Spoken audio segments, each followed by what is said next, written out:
A few moments later. Assalamualaikum warahmatullahi wabarakatuh. Halo, saya Indah Farhiana dari kelas Biologi 1 akan menerangkan sistem pencernaan makanan pada manusia. Sistem pencernaan makanan pada manusia yang pertama ada mulut atau cavum oris. Di dalam mulut terdapat gigi, lidah, dan saliva. Di dalam mulut terjadi pencernaan mekanik, buktinya makanan yang utuh dihancurkan oleh gigi menjadi bolus. Gigi sendiri mempunyai 4 macam gigi, yaitu gigi seri yang berjumlah 8 berfungsi untuk memotong makanan, posisinya ada di depan. Gigi taring yang berjumlah 4 berfungsi merobek makanan, posisinya ada di samping. Gigi geraham depan yang berjumlah 8 untuk mengunyah makanan, posisinya ada di tengah. Gigi geraham belakang yang berjumlah 12 untuk mengunyah makanan, posisinya di bagian belakang. Di dalam mulut tidak hanya terjadi pencernaan mekanik, tetapi juga terjadi pencernaan kimiawi. Buktinya bolus mengandung enzim ketiali yang berfungsi mengubah amilo menjadi maltosa atau disakarida. Setelah gigi ada lidah. Lidah tersusun dari otot lurik yang diselubungi oleh selaput mukosa. Fungsi lidah pada manusia untuk menyampur makanan dan membolak-balikkan makanan sebagai indera perasa. Indera perasa pada lidah ada beberapa bagian, yaitu bagian depan untuk merasakan manis, bagian samping depan untuk merasakan asam, bagian samping belakang untuk merasakan asin, bagian pangkal lidah untuk merasakan pahit. Selanjutnya ada ludah.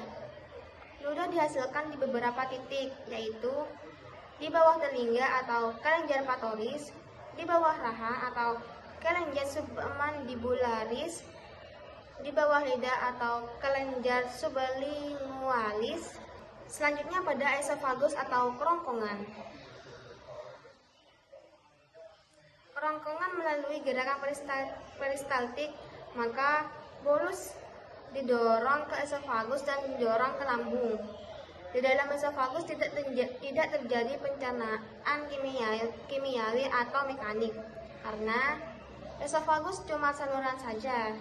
Di esofagus ada katup yang bernama katup epiglotis yang tertutup ketika ada makanan masuk dan terbuka ketika tidak ada makanan yang masuk. Selanjutnya pada lambung atau ventriculus. Di lambung terdapat katup yang bernama sphincter cardia yang terbuka ketika ada makanan masuk. Di dalam lambung terjadi pencernaan mekanik, buktinya bolus dihancurkan oleh otot-otot lambung sampai menjadi kim selama 2-3 jam. Di dalam lambung tidak hanya terjadi pencernaan mekanik, tetapi juga terjadi pencernaan kimiawi. Buktinya, kim mengandung berbagai macam enzim seperti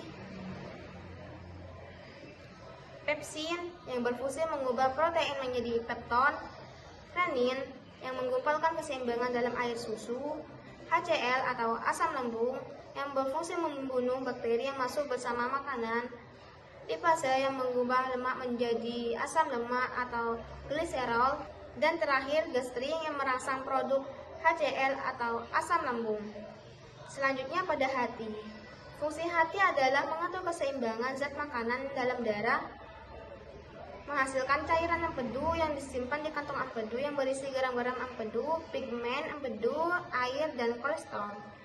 Peromba eritrosit yang sudah tua atau rusak yang berumur 120 hari menjadi bilirubin dan biliverdin. Yang terakhir menyerap racun. Pada hati terdapat 2 pembuluh darah, yaitu vena porta hepatica yang berfungsi mengedarkan makanan dari lambung ke usus halus yang bersifat tidak kaya akan oksigen. Yang kedua, ada arteri porta hepatica yang berfungsi mengedarkan sari-sari makanan dari usus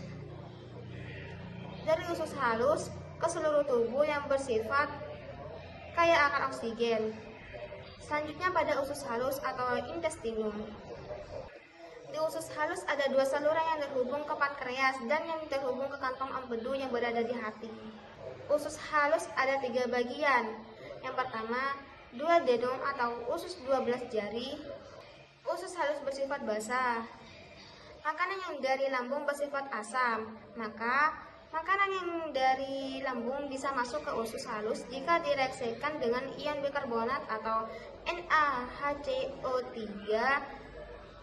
Selain mengeluarkan ion bikarbonat, duodenum juga mengeluarkan enzim kolistokinin dan sekretin.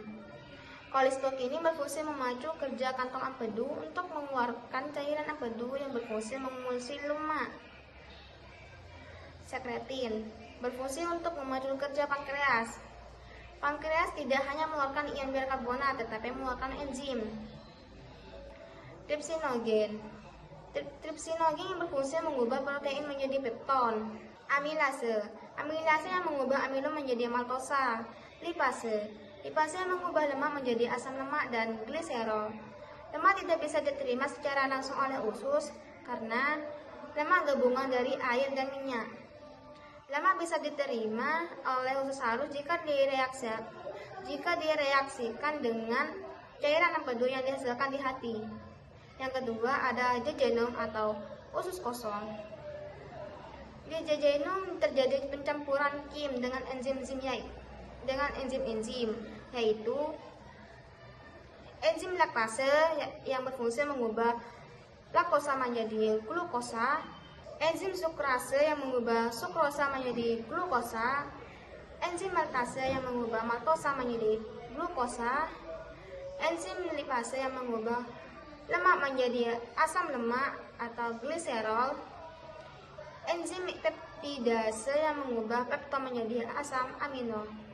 Yang ketiga ada ileum atau usus penyerap. Makanan yang berupa glukosa, asam amino, vitamin yang terlarut pada air yaitu vitamin B dan C akan diserap oleh villi atau dendrit halus melalui gerakan peristaltik untuk dialirkan ke hati melalui vena porta hepatica untuk menetralkan makanan sebelum diedarkan ke seluruh tubuh oleh arteri porta hepatica. Asam lemak dan gliserol dan vitamin yang tidak terlarut pada air yaitu vitamin A, D, E, K harus dinetralkan dengan cairan empedu melalui gerakan peristaltik, dialirkan ke hati dan akan dialirkan ke pembuluh limfa atau getah bening. Selanjutnya pada usus besar atau kolon. Di dalam kolon ada 3 bagian yaitu bagian naik atau ascendent, bagian datar atau transversum, bagian turun atau descendent. Sisa makanan yang tidak diserap oleh usus halus akan ditampung oleh kolon atau usus besar untuk dilakukan fermentasi yang dilakukan oleh bakteri Escherichia coli yang akan menjadi feses. Selain itu, kolon berfungsi untuk vitamin K atau pembekuan darah. Selanjutnya ada rektum. Feses saat sampai di rektum, maka rektum akan mengalami rangsangan atau gastrolik yang bertahan selama 1 kali 24 jam. Yang terakhir ada anus. Anus bagian luar mempunyai otot lurik. Anus bagian dalam mempunyai otot polos. Ketika rektum mengalami gastrolik, maka anus bagian dalam berusaha membuka anus bagian luar untuk mengeluarkan feses. Sekian dari saya. Wassalamualaikum warahmatullahi wabarakatuh.